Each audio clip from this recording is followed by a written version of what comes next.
Hey everybody, Gormos here with some more Warthunder gameplay footage. This time I thought in this video I mix ground forces and air force gameplay a bit. I got some tank gameplay from the ground forces closed beta, and at the end of the video some dogfight action from the air force part, not from the closed beta. For the ground forces I take a look at some of the current high tier tanks in the closed beta and give you an impression of them so far, what I think their strong and weak points are, for example. Keep in mind though that this is a very preliminary opinion, as the game is still very early in development and I didn't have that much chance to play it yet. So as the game changes and I gain more experience playing it, the opinion may change, and the current high tier tanks will only be mid tier in the finished games, of course. I do plan on doing more in-depth videos about those and other tanks at a later stage when there are more tanks in and I have more experience playing them. Now, the tank gameplay in this video is from both arcade battles as well as realistic battles. Keep in mind though that the closed beta is still in a very early stage, so realistic battles are not 100% introduced yet. For example, the little crosshair that helps you to counter bullet drop is still in, and as far as I know it won't stay in realistic battle mode. The same way the target lead indicator is not in realistic mode in the Air Force part of the game. Otherwise, realistic battles is similar than the plain counterpart. That means no respawn, no mixed nations, and a more realistic damage model and vehicle feeling. I like it so far, but since both arcade battles and realistic battles play on the same map so far, and the typical visual clues like present or missing lead indicators are not there, it can be a bit difficult at times to say if the footage is from arcade battles or realistic battles. So to prevent confusion I will put a little AB or RB marker in the top left of the screen so you can see if it is from realistic or arcade. Well then, let's take a look at a few tanks so I can give you a short overview. In this video I want to talk about 3 of the 4 high tier tanks currently in the beta. The Panzer IV F2, the T-34 and the KV-1. I don't have that much experience with the Stuk and the lower tier tanks, so I will take a look at those in later videos. So let's start with the Panzer IV F2.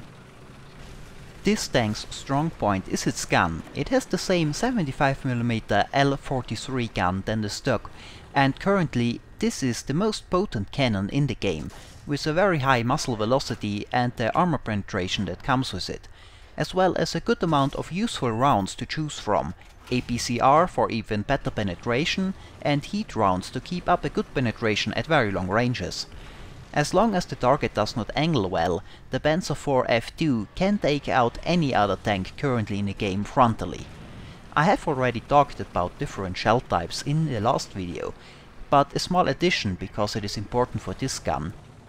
The standard armor piercing round this gun uses, the Panzergranate 39, has a small explosive filler, so it will explode after penetrating the armor and therefore do more damage within the tank.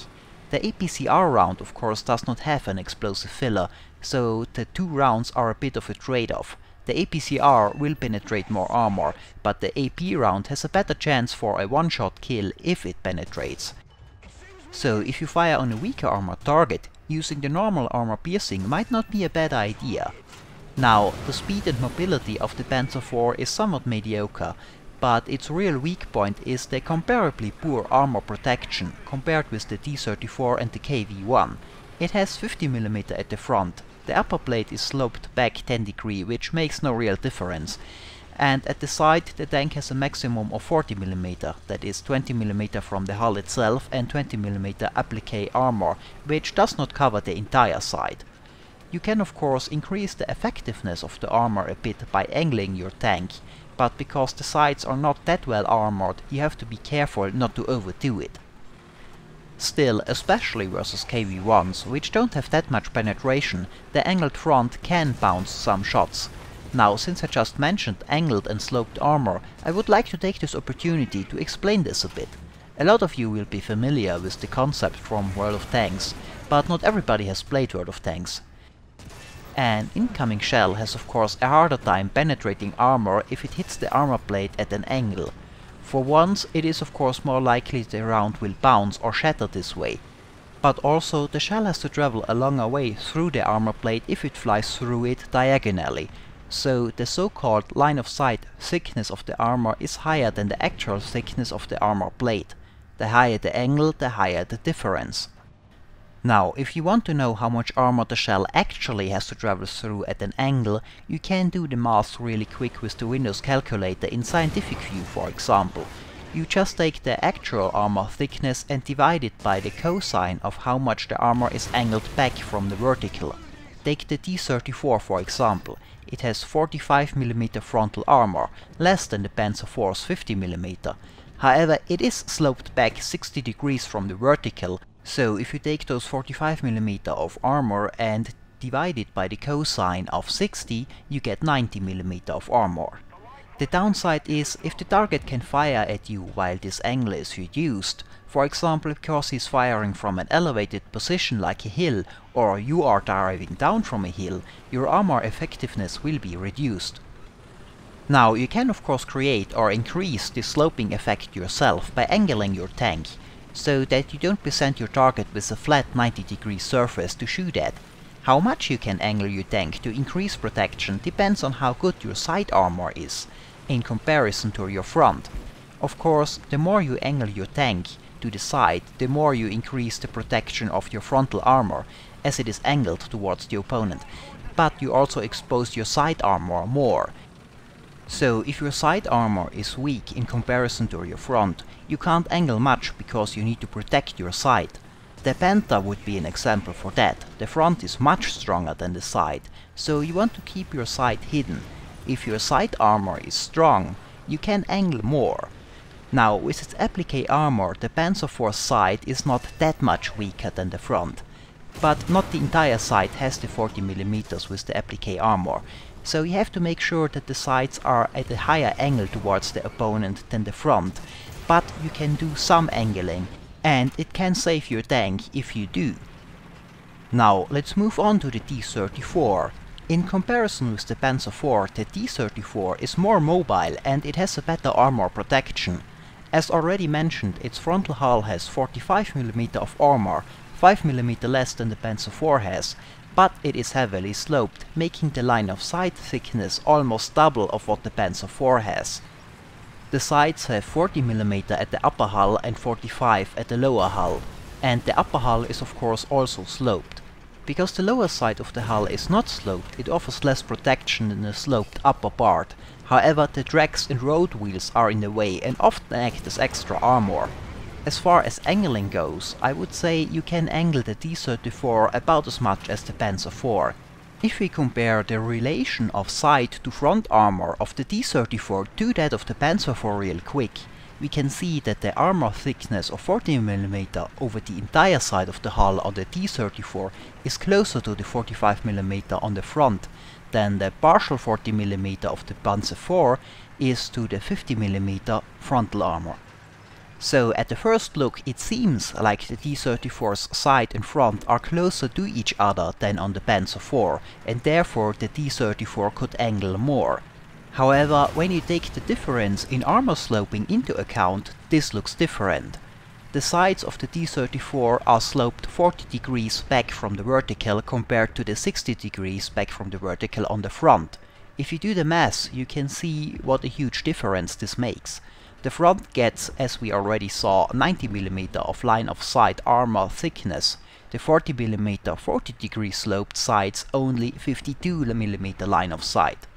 So just like on the Panzer IV, you can do some angling to increase protection, but don't overdo it, because your sides are a lot weaker than your front, more so than it looks at the first look. Well, let's move on to the armament. The gun on the T-34 has of course a lower muzzle velocity than the German one, but it is still pretty good. It can penetrate Panzer IVs pretty easily, and other T-34s as well if they don't angle well. KV-1s are of course a bigger challenge for this gun. You need to be somewhat close to penetrate them reliably, and if they are angled, you have basically no chance of getting through. And again, the standard armor-piercing round has an explosive filler, so it will do more damage if it penetrates than the APCR rounds. So overall I would say the T-34 is so far the best all-round tank, with a great mix of armor protection, firepower and mobility. Now, last but not least, the KV-1. This tank's big plus is not surprisingly its armor protection. The KV-1 is so far the tank with the thickest armor, though the front of the T-34 is not weaker because of its higher sloping. However, if you don't angle your armor, you can still be penetrated by Panzer IVs, Stuks and even T-34s. The KV-1 has an advantage when it comes to angling though. The armor has the same thickness on the sides than it has on the front. The front has some sloping, 30 degrees from the vertical at the driver's front and the lower glacis, but with only 30 degrees, the difference to the sides are not that large. This means that you can angle the KV-1 very heavily, even if it exposes your side. If you angle your tank 45 degrees for example, your sides will be an inviting target, but they will have a line of sight thickness of 106 mm. Your front, thanks to the 30 degrees sloping it already has, even more. Because of the sloping of the front, I would say angling 45 degrees is a little bit too much, but you can get close to it, and that way even Panzer IVs and Stuks will have a difficult time penetrating your hull. The gun of the KV-1 we currently have in the beta is not very impressive though. This is an early version of the KV-1 and it has the old L11 gun with a lower muzzle velocity than the T-34's F-34 cannon. So from all the high tier tanks currently in the game, the KV-1 has the weakest gun. However, it is still sufficient, especially in realistic battles where the thinly armored Panzer IV is your main opponent. Other KV-1s in arcade may present a bit of a problem though. I personally think the KV-1 is a great tank to capture and hold capture points, especially the one in the middle where the low engagement range counters some of your gun's low penetration. Just remember to angle your armor when you run into a Panzer IV or Stuks III. Well, those were some thoughts on those three tanks and some tank gameplay. Now, as I've promised, a little bit of dogfighting. And since I just told you my opinion on some of the tanks we have in game right now, I thought I'd tell you what tanks I look forward to the most and why. And while I'm at it, also tell you what plane I look forward to the most when ground forces go live. But let's start with the tanks. Most people, when asked what tanks they look forward to the most, will choose a Tiger or a Panther, but I for some reason was always more interested in the early tank designs. The Panzer III for example. I like the boxy shape of this tank. Or the PT series tanks. However, the tanks that I look forward to the most are, and that might surprise some of you, the T-28 medium and the T-35 heavy tanks. Now, those tanks don't have a reputation for being massively successful. The multi-turret design was obsolete by the time the war started, and the extra weight from those multiple turrets meant that the tanks were very large, slow, while having not much armor. However, those extra turrets are exactly why I look forward to trying those tanks. In case you don't know, the T-28 is a medium tank with 3 turrets, a main turret with a 76mm cannon and 2 machine gun turrets at the front, and the T-35 is a 5-turret heavy tank. It also has a main turret with a 76mm cannon and 2 secondary turrets with 45mm cannons and 2 machine gun turrets. The tank looks almost like a battleship on land. And those extra turrets is what makes those tanks the most exotic design we currently have in the tech tree, in my opinion, and I can't wait to see how they will play. And Gaijin has already stated that those turrets will eventually work and can be used. Maybe not right away, but sooner or later they will work. Imagine you drive your T-35 and a Panzer III manages to sneak up on you and manages to get behind you, but instead of traversing your main turret around, you can fire back with your rear 45mm cannon turret right away. That sounds like fun. Also, the T-28 is one of those tanks that, in my opinion, have a worse reputation than they deserve. Sure, when they finally entered combat, they were outdated designs, but those tanks did enter service in 1933, and back then the T-28 was actually a pretty good tank. However, tank as well as aircraft development in those days was moving pretty rapidly, so a new tank design became obsolete very soon. But anyway, those are the tanks I look forward to the most. Now, the plane I look forward to the most when ground forces are going live is interestingly exactly the same plane that is currently already my favorite plane in the game, and you can probably guess what plane I'm talking about. The Heinkel 112A0. Now, I uploaded a lot of 112 gameplay lately on my channel, and the reason is simply that I love this plane. I like the entire 112 series, but the A0 is by far my favorite one. I just have an immense amount of fun flying this plane. I enjoy dogfighting a lot, and the 112 is a great dogfighter, but more importantly, it is one of the few good dogfighters in which you regularly get good dogfights. You often face Spitfires and I-16s, and they almost always go for a turnfight. Now, I prefer the A0 version because of its 20mm cannon. I know that not everybody has a positive opinion about this gun, but I like it a lot. The A0's 20mm cannon is basically an aircraft version of a tank cannon, the KW-30 20mm cannon that is fitted on the Panzer II. The cartridge this gun uses is larger and contains more propellant than other 20mm aircraft cannons, so it has a larger muzzle velocity and a very good armor penetration. Better than any other aircraft mounted 20mm cannon, and this is of course one reason why I look forward to trying this plane when ground forces become available on the main server. The reason is that, since I like fighting other planes a lot, I'm not such a big fan of flying pure ground attackers or carry bombs on my fighters, but the 112A0 does not need to. The cannon should be enough to get at least through the roof, but in a lot of cases even the side armor of a lot of tanks on the lower tiers. And with its 150 rounds in combination with its relatively low rate of fire, you can keep shooting for a while. Now, a similar thing would of course be true for the IL-2 as well. Its 23mm cannons can do the same to the tanks. However, the IL-2 is a heavy ground attack plane, and when caught by a fighter at low altitude, it's going to have a hard time. And again, I like fighting other planes. This is where another trait of the 112A0 comes in. The plane is very lightweight and of course a great turner. It can keep its maneuverability up at low speed, and because it is so light, it regains energy very fast and it doesn't lose it a lot when turning.